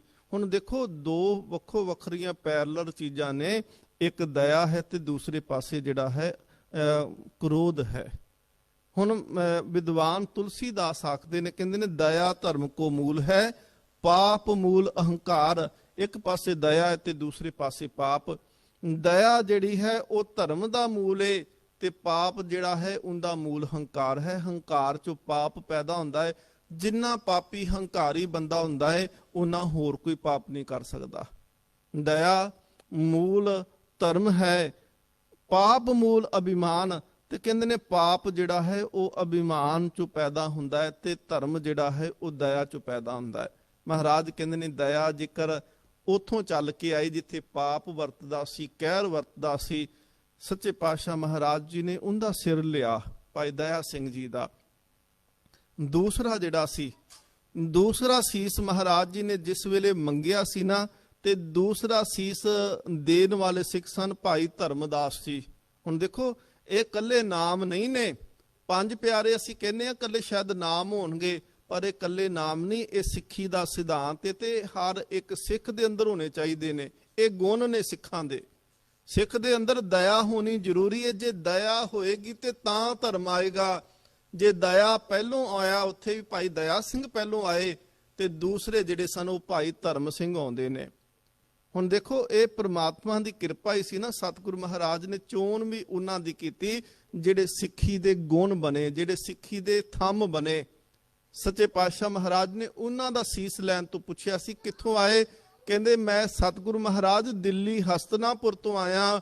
ਸਤਿਗੁਰੂ ਸੱਚੇ ਪਾਤਸ਼ਾਹ ਮਹਾਰਾਜ ਕਹਿੰਦੇ ਨੇ ਕਿ ਦਿੱਲੀ ਦੇ ਵਿੱਚ ਹੀ ਧਰਮ ਦਾ ਨਾਸ਼ ਕੀਤਾ ਜਾ ਰਿਹਾ ਸੀ ਤੇ ਸਾਡੇ ਪਿਤਾ ਨੇ ਉੱਥੇ ਜਾ ਕੇ ਧਰਮ ਬਚਾਇਆ, ਤੇ ਇਹਦਾ ਮਤਲਬ ਕਿ ਧਰਮ ਬਚ ਗਿਆ ਸੀ। ਮਹਾਰਾਜ ਸੱਚੇ ਪਾਤਸ਼ਾਹ ਗੁਰੂ ਤੇਗ ਬਹਾਦਰ ਜੀ, ਉਹਨਾਂ ਨੇ ਠੀਕਰ ਫੋਰ ਦਲੀ ਸਿਰ ਪ੍ਰਭਪੁਰ ਕੀਆ ਪਿਆਨ, ਤੇਗ ਬਹਾਦਰ ਸੀ ਕਿਰਿਆ ਕਰਹੀ ਨਾ ਕਿਨਹੂ ਆਨ, ਤੇਗ ਬਹਾਦਰ ਕੇ ਚਲਤ ਭਇਓ ਜਗਤ ਕੋ ਸੋਕ, ਹੈ ਸਭ ਜਗ ਭਇਓ, ਜੈ ਜੈ ਜੈ ਸੁਰ ਲੋਕ। ਸੱਚੇ ਪਾਤਸ਼ਾਹ ਮਹਾਰਾਜ ਨੇ ਉੱਥੇ ਧਰਮ ਬਚਾਇਆ ਤੇ ਦੂਸਰਾ ਸਿੱਖ ਜਿਹੜਾ ਉੱਠ ਕੇ ਆਇਆ ਉਹਦਾ ਨਾਮ ਵੀ ਧਰਮ ਹੈ। ਮਹਾਰਾਜ ਕਹਿੰਦੇ ਨੇ ਦਇਆ ਕਰਨੰਗ ਦੁੱਖ ਹਰਨੰਗ ਉਚਰਨੰਗ ਨਾਮ ਕੀਰਤਨੇ। ਦਇਆ ਦੇ ਵਿੱਚੋਂ ਧਰਮ ਦਾ ਜਨਮ ਹੁੰਦਾ ਹੈ। ਵਿਦਵਾਨ ਇੱਕ ਹੋਏ ਨੇ ਜੀ ਪੰਡਤ ਗੁਲਾਬ ਸਿੰਘ ਜੀ, ਉਹਨਾਂ ਨੇ ਇੱਕ ਗ੍ਰੰਥ ਲਿਖਿਆ ਜਿੰਦਾ ਨਾਮ ਸੀ ਸਾਰ ਕੁਤਾਵਲੀ। ਸੰਸਕ੍ਰਿਤ ਦਾ ਗ੍ਰੰਥ ਸੀ ਸਾ ਕੁਤਾਵਲੀ ਤੇ ਉਹ ਸੰਸਕ੍ਰਿਤ ਦੇ ਗ੍ਰੰਥ ਦਾ ਉਹਨਾਂ ਨੇ ਉਲਥਾ ਕੀਤਾ ਤੇ ਉਹਨਾਂ ਗੁਰਮਤਿ ਸਿਧਾਂਤ ਉਹਦੇ ਵਿੱਚ ਦਿੱਤੇ ਨੇ। ਸਾਰ ਕੁਤਾਵਲੀ ਗ੍ਰੰਥ ਵਿੱਚ ਲਿਖਦੇ ਨੇ, ਉਹ ਕਹਿੰਦੇ ਨੇ ਕਿ ਦਇਆ ਦਾਨ ਕਰ ਧਰਮ ਵਧੇ ਨਿਤ। ਧਰਮ ਕਿਵੇਂ ਪ੍ਰਫੁੱਲਤ ਹੁੰਦਾ ਹੈ, ਕਿਵੇਂ ਧਰਮੀ ਬਣੀਦਾ ਹੈ? ਉਹ ਕਹਿੰਦੇ ਨੇ ਦਇਆ ਦਾਨ ਕਰ ਧਰਮ ਵਧੇ ਨਿਤ, ਧਰਮ ਕ੍ਰੋਧ ਸੰਗ ਹੋਤ ਵਿਭੰਗਾ। ਧਰਮ ਜਿਹੜਾ ਹੈ ਉਹ ਕ੍ਰੋਧ ਕਰੋ ਤੇ ਧਰਮ ਦਾ ਨਾਸ਼ ਹੁੰਦਾ ਹੈ। ਜੇਕਰ ਦਇਆ ਕਰੋ, ਦਾਨ ਕਰੋ, ਜੀ ਦਾਨ, ਇਹ ਦਇਆ ਦਾ ਪੱਖ ਹੈ। ਜੀ ਦਾਨ ਦਿਆਲੰਗ ਸਰਬੱਤਰ ਜੀਆਂ। ਮਹਾਰਾਜ ਸੱਚੇ ਪਾਤਸ਼ਾਹ ਕਹਿੰਦੇ ਜਿੰਦੇ ਅੰਦਰ ਹਰ ਜੀਵ ਦੇ ਵਾਸਤੇ ਤਰਸ ਪੈਦਾ ਮਨ ਦੇ ਵਿੱਚ ਹੋਇਆ ਨਾ, ਮਹਾਰਾਜ ਕਹਿੰਦੇ ਇਹਦਾ ਮਤਲਬ ਹੈ ਕਿ ਧਰਮ ਦੀ ਆਰੰਭਤਾ ਹੋ ਗਈ ਹੈ। ਤੇ ਜਿੰਦੇ ਮਨ 'ਚ ਅਜੇ ਦਇਆ ਪੈਦਾ ਨਹੀਂ ਹੁੰਦੀ ਪਈ, ਸਤਿਗੁਰੂ ਮਹਾਰਾਜ ਕਹਿੰਦੇ ਉਹ ਵਿਖਾਵਾ ਤੇ ਕਰ ਸਕਦਾ ਹੈ ਕਿ ਮੈਂ ਧਰਮੀ ਆ, ਮੈਂ ਆ ਧਰਮ ਦਾ ਅਨਿਆਈ ਆ, ਮੈਂ ਇਸ ਧਰਮ ਨੂੰ ਮੰਨਦਾ ਹੈ। ਪਰ ਮਹਾਰਾਜ ਕਹਿੰਦੇ ਉਹ ਕੱਲਾ ਵਿਖਾਵਾ ਹੁੰਦਾ ਹੈ, ਉਹ ਧਰਮੀ ਨਹੀਂ ਹੋ ਸਕਦਾ। ਧਰਮੀ ਵਿਖਾਵਾ ਨਹੀਂ, ਧਰਮ ਤਾਂ ਗੋਨੇ। ਜਿਵੇਂ ਦਇਆ ਸਿੰਘ ਧਰਮ ਦਾ ਗੋਨੇ, ਧਰਮ ਸਿੰਘ ਧਰਮ ਦਾ ਗੋਨੇ, ਹਿੰਮਤ ਸਿੰਘ ਧਰਮ ਦਾ ਗੋਨੇ, ਮੋਕਮ ਸਿੰਘ ਧਰਮ ਦਾ ਗੋਨੇ। ਮਹਾਰਾਜ ਨੇ ਦਇਆ ਸਿੰਘ ਨੂੰ ਸੱਦਿਆ, ਭਾਈ ਦਇਆ ਸਿੰਘ, ਦਇਆ ਹੋਣੀ ਜੀਵਨ 'ਚ ਜ਼ਰੂਰੀ ਹੈ। ਧਰਮ ਤਾਂ ਵਧੇਗਾ ਜੇਕਰ ਦਇਆ ਹੋਵੇਗੀ। ਤੀਸਰਾ ਸੀ ਹਿੰਮਤ ਸਿੰਘ, ਭਾਈ ਹਿੰਮਤ ਸਿੰਘ। ਕਹਿੰਦੇ ਨੇ ਜਿਹੜਾ ਧਰਮੀ ਹੋਏਗਾ ਉਹਦੇ 'ਚ ਹਿੰਮਤ ਦੀ ਕਮੀ ਕੋਈ ਨਹੀਂ ਹੋਏਗੀ। ਉਹ ਭਾਵੇਂ ਕੁਛ ਵੀ ਹੋ ਜਾਏ ਉਹਦੇ ਅੰਦਰ ਹਿੰਮਤ ਹਮੇਸ਼ਾ ਰਹੇਗੀ। ਤੇ ਚੌਥਾ ਜਿਹੜਾ ਸੀ ਮੋਕਮ। ਮੋਕਮ ਦੇ ਅਰਥ ਹੁੰਦੇ ਨੇ ਜੁਝਾਰੂ, ਜਿਹੜਾ ਕਦੀ ਮੈਦਾਨ ਨੂੰ ਛੱਡਦਾ ਨਹੀਂ, ਜ਼ੁਲਮ ਦੇਖ ਕੇ, ਕਿਸੇ ਦੀ ਤਾਕਤ ਦੇਖ ਕੇ ਭੱਜਦਾ ਨਹੀਂ। ਇਹੀ ਕਾਰਨ ਆ ਕਿ ਸਿੱਖ ਭਾਵੇਂ ਬਾਬਾ ਬੋਤਾ ਸਿੰਘ, ਭਾਵੇਂ ਬਾਬਾ ਗਰਜਾ ਸਿੰਘ, ਜਦੋਂ ਜ਼ਕਰੀਆ ਖਾਨ ਦੀ ਹਕੂਮਤ ਚੱਲਦੀ ਪਈ ਆ, ਉਸ ਵੇਲੇ ਇਹਨਾਂ ਦੋ ਸਿੱਖਾਂ ਨੇ, ਹਥਿਆਰ ਵੀ ਕੋਲ ਕੋਈ ਨਹੀਂ, ਕੇਵਲ ਡੰਡੇ ਹੀ ਆ। ਉਹ ਸਰਕਾਰਾਂ ਆਖਦੀਆਂ ਸੀ ਧਰਮ ਖਤਮ ਕਰਤਾ, ਅਸੀਂ ਸਿੱਖਾਂ ਨੂੰ ਖਤਮ ਕਰਤਾ, ਸਿੱਖਾਂ ਦਾ ਖੁਰਾ ਖੋਜ ਮਿਟ ਗਿਆ। ਉਸ ਵੇਲੇ ਬਾਬਾ ਬੋਤਾ ਸਿੰਘ, ਬਾਬਾ ਗਰਜਾ ਸਿੰਘ, ਉਹਨਾਂ ਨੇ ਨੂਰਦੀਨ ਦੇ ਰਾਹ ਦੇ ਉੱਤੇ ਜਾ ਕੇ ਡੰਡੇ ਲਾ ਕੇ ਉਹਨਾਂ ਕਿਹਾ ਸੀ ਸਿੱਖ ਰਾਜ ਸ਼ੁਰੂ ਹੋ ਗਿਆ। ਦੋਵਾਂ ਸਿੱਖਾਂ ਨੇ ਸਿੱਖ ਰਾਜ ਦਾ ਸੰਕਲਪ ਦੇ ਦਿੱਤਾ। ਇਹ ਸਿੱਖਾਂ ਨੂੰ ਮਹਾਰਾਜ ਨੇ ਜਿਹੜਾ ਦਿੱਤਾ ਨਾ ਅਗਲਾ ਸਾਹਿਬ ਸਿੰਘ, ਇਹ ਸਿੱਖ ਰਾਜ ਦਾ ਸੰਕਲਪ ਹੈ। ਸਿੱਖ ਸਾਰੇ ਭਾਵੇਂ ਕਵੇ ਲੋਕੀ ਕਿ ਖਤਮ ਹੋ ਗਏ, ਜੇ ਇੱਕ ਵੀ ਜਿਉਂਦਾ ਰਹਿ ਗਿਆ ਤੇ ਸਿੱਖੀ ਦੇ ਵਿੱਚ ਰਾਜ ਦਾ ਸੰਕਲਪ ਜਿਉਂਦਾ ਰਹੇਗਾ। ਸੰਕਲਪ ਕਦੀ ਨਹੀਂ ਮਰੇਗਾ। ਇਨ ਗਰੀਬ ਸਿੱਖਨ ਕੋ ਦਿਓ ਪਾਤਸ਼ਾਹੀ, ਯਾਦ ਕਰੇ ਹਮਰੀ ਗੁਰਿਆਈ। ਮਹਾਰਾਜ ਨੇ ਇਹ ਸੰਕਲਪ ਸਿੱਖਾਂ ਦੇ ਵਿੱਚ ਰੱਖਿਆ। ਬਾਬਾ ਬੋਤਾ ਸਿੰਘ, ਬਾਬਾ ਗਰਜਾ ਸਿੰਘ, ਉਹਨਾਂ ਕਹਿ ਦਿੱਤਾ, ਕਹਿਣ ਲੱਗੇ ਇਹ ਸਿੱਖਾਂ ਦਾ ਰਾਜ ਹੋ ਗਿਆ, ਜਿਹੜਾ ਇੱਥੋਂ ਲੰਘੇਗਾ ਉਹਨੂੰ ਚੁੰਗੀ ਦੇਣੀ ਪਏਗੀ। ਉਹਨਾਂ ਨੇ ਘੋੜੇ ਦੇ ਉੱਤੇ, ਉਹਨਾਂ ਨੇ ਊਂਠ ਦੇ ਉੱਤੇ, ਗੱਡੇ ਦੇ ਉੱਤੇ ਉਹਨਾਂ ਨੇ ਚੁੰਗੀ ਉੱਥੇ ਲਾ ਦਿੱਤੀ। ਸਤਿਗੁਰ ਸੱਚੇ ਪਾਤਸ਼ਾਹ ਮਹਾਰਾਜ ਅੱਜ ਆਖਦੇ ਪਏ ਆ ਕਿ ਉਹ ਦਿਆਲ ਪੁਰਖ ਜਿਹੜਾ ਪਰਮਾਤਮਾ ਹੈ, ਉਹਦਾ ਸੁਭਾਅ ਹੈ ਉਹਦੇ ਗੁਣ ਗਾਉਣਾ ਸ਼ੁਰੂ ਕਰੋ। ਉਹ ਸਾਡੇ ਔਗਣ ਨਹੀਂ ਦੇਖਦਾ, ਉਹ ਸਾਡੇ ਤੇ ਫਿਰ ਤਰਸ ਕਰਦਾ ਹੈ। ਦਇਆ ਕਰਨੰ ਦੁਖ ਹਰਨੰ ਉਚਰਨੰ ਨਾਮ ਕੀਰਤਨੇ ਤੋਂ ਭਾਵ ਕੇ ਉਹਦੀ ਵਡਿਆਈ ਕਰਨੀ ਸ਼ੁਰੂ ਕਰੋ। ਜਿਹੜਾ ਫਿਰ ਉਹਦੀ ਵਡਿਆਈ ਕਰਦਾ ਹੈ ਉਹਦੇ ਉਹ ਦੁੱਖਾਂ ਨੂੰ ਨਾਸ਼ ਕਰ ਦਿੰਦਾ ਹੈ। ਅੱਗੇ ਸਤਿਗੁਰੂ ਸੱਚੇ ਪਾਤਸ਼ਾਹ ਮਹਾਰਾਜ ਆਖਦੇ ਨੇ, ਦਇਆਲ ਪੁਰਖ ਭਗਵਾਨ ਹੈ, ਨਾਨਕ ਲਿਪਤ ਨ ਮਾਇਆ। ਇਹ ਹੈ ਪਰਮਾਤਮਾ ਦਾ ਬਿਰਦ, ਇਹ ਹੈ ਪਰਮਾਤਮਾ ਦਾ ਸੁਭਾਅ ਕਿ ਦਿਆਲ ਪੁਰਖ ਭਗਵਾਨੇ। ਜਿਵੇਂ ਸੱਚੇ ਪਾਤਸ਼ਾਹ ਮਹਾਰਾਜ ਬਚਨ ਆਖਦੇ ਨਾ, ਹਮਰੀ ਗਣਤ ਨਾ ਗਣੀਆਂ ਕਾਈ, ਆਪਣਾ ਮੂਲ ਪਛਾਨ, ਆਪਣਾ ਬਿਰਦ ਪਛਾਨ। ਹਮਰੀ ਗਣਤ ਨਾ ਗਣੀਆਂ ਕਾਈ, ਆਪਣਾ ਬਿਰਦ ਪਛਾਨ। ਮਹਾਰਾਜ ਜੀ ਅਸੀਂ ਜੋ ਕੁਝ ਕਰਦੇ ਆ, ਜੇ ਤੁਸੀਂ ਗਿਣਤੀ ਕਰ ਲੱਗੋਗੇ ਨਾ, ਸਾਡੇ ਔਗਣ ਬਹੁਤ ਸਾਰੇ ਨੇ, ਸਾਡੇ ਕੋਲ ਛੁੱਟਿਆ ਨਹੀਂ ਜਾਣਾ। ਭੱਟ ਕੀਰਤ ਜੀ ਆਖਦੇ ਪਏ ਨੇ ਕਿ ਹਮ ਅਵਗੁਣ ਭਰੇ, ਏਕ ਗੁਣ ਨਾਹੀ, ਅੰਮ੍ਰਿਤ ਛਾੜ ਵਿਖੇ ਵਿਖ ਖਾਈ। ਮਾਇਆ ਮੋਹ ਭਰਮ ਪੈ ਭੂਲੇ, ਸੁਤ ਦਾਰਾ ਸਿਉ ਪ੍ਰੀਤ ਲਗਾਈ। ਇੱਕ ਉੱਤਮ ਪੰਥ ਸੁਨਿਓ ਗੁਰ ਸੰਗਤ, ਤਿਹ ਮਿਲੰਤ ਜਮ ਤਰਾਸ ਮਿਟਾਈ। ਇੱਕ ਅਰਦਾਸ ਪਾਟ ਕੀਰਤ ਕੀ, ਗੁਰੂ ਰਾਮਦਾਸ ਰਾਖੋ ਸਰਨਾਈ। ਮਹਾਰਾਜ ਅਸੀਂ ਕਿੰਨੇ ਕੁ ਅਣਗਿਣਤ ਪਾਪ ਕੀਤੇ ਜਿਹੜੇ ਗਿਣੇ ਵੀ ਨਹੀਂ ਜਾ ਸਕਦੇ, ਪਰ ਤੇਰਾ ਬਿਰਦ ਹੈ ਨਾ, ਤੂੰ ਮਾਫ ਕਰ ਦੇਣਾ ਹੈ। ਸੱਚੇ ਪਾਤਸ਼ਾਹ ਮਹਾਰਾਜ ਤੇਰਾ ਸੁਭਾਅ ਹੈ। ਭਾਈ ਗੁਰਦਾਸ ਸਾਹਿਬ ਜੀ ਆਖਦੇ ਨੇ, ਭਗਤ ਵਸ਼ਰ ਸੁਨ ਹੋਤ ਹੂੰ ਨਿਰਾਸ ਹਿਰਦੇ, ਪਤਤ ਪਾਵਨ ਸੁਨ ਆਸਾ ਉਰ ਧਾਰ ਹੋ। ਜਦੋਂ ਇਹ ਸੁਣੀਦਾ ਨਾ ਕਿ ਤੂੰ ਭਗਤ ਵਸ਼ਲਿਆ, ਭਾਈ ਗੁਰਦਾਸ ਸਾਹਿਬ ਜੀ ਆਖਦੇ ਨੇ ਕਿ ਮੈਂ ਨਿਰਾਸ਼ ਹੋ ਜਾਣਾ ਹੈ, ਉਦਾਸ ਹੋਣਾ ਹੈ ਕਿ ਹੇ ਮਾਲਕਾ ਤੂੰ ਭਗਤ ਵਸ਼ਲ ਹੈ, ਮੈਂ ਭਗਤ ਕੋਈ ਨਹੀਂ। ਮੇਰਾ ਜੀਵਨ ਭਗਤਾਂ ਵਾਲਾ ਕੋਈ ਨਹੀਂ, ਨਾ ਮੈਂ ਸੇਵਾ ਕੀਤੀ, ਨਾ ਸਿਮਰਨ ਕੀਤਾ, ਨਾ ਸੰਗਤ ਕੀਤੀ। ਮੇਰਾ ਜੀਵਨ ਤੇ ਪਾਪਾਂ ਦੇ ਨਾਲ ਭਰਿਆ ਪਿਆ ਸੀ, ਤੇ ਮੈਂ ਤੈਨੂੰ ਸੁਣਦਾ ਹੈ ਕਿ ਤੂੰ ਤੇ ਭਗਤਾਂ ਦੀ ਰੱਖਦਾ ਹੈ। ਹਰ ਜੁਗ ਜੁਗ ਭਗਤ ਉਪਾਇਆ, ਪੈਜ ਰੱਖਦਾ ਆਇਆ ਰਾਮ ਰਾਜੇ। ਤੂੰ ਤੇ ਭਗਤਾਂ ਦਾ ਪ੍ਰਤਪਾਲਕ ਹੈ, ਤੇ ਤੇਰੇ ਸੁਭਾਅ ਨੂੰ ਇਹ ਸੁਣ ਕੇ ਤੇ ਮੈਂ ਨਿਰਾਸ਼ ਹੋ ਜਾਣਾ ਕਿ ਮੇਰਾ ਉਧਾਰ ਕਿਵੇਂ ਹੋਏਗਾ। ਭਾਈ ਗੁਰਦਾਸ ਸਾਹਿਬ ਜੀ ਫਿਰ ਨਾਲ ਆਖਦੇ ਕਹਿਣ ਲੱਗੇ, ਪਤਤ ਪਾਵਨ ਸੁਨ ਆਸਾ ਉਰ ਧਾਰ ਹੋ। ਤੇ ਜਦੋਂ ਮੈਂ ਸੁਣਦਾ ਹੈ ਕਿ ਮਾਲਕ ਜੀ ਤੇਰਾ ਸੁਭਾਅ ਹੈ ਕਿ ਤੂੰ ਜਿਹੜਾ ਦੋਖ ਨਹੀਂ ਦੇਖਦਾ, ਤੂੰ ਪਤਤਾਂ ਨੂੰ ਵੀ ਤਾਰ ਦੇਣਾ ਹੈ।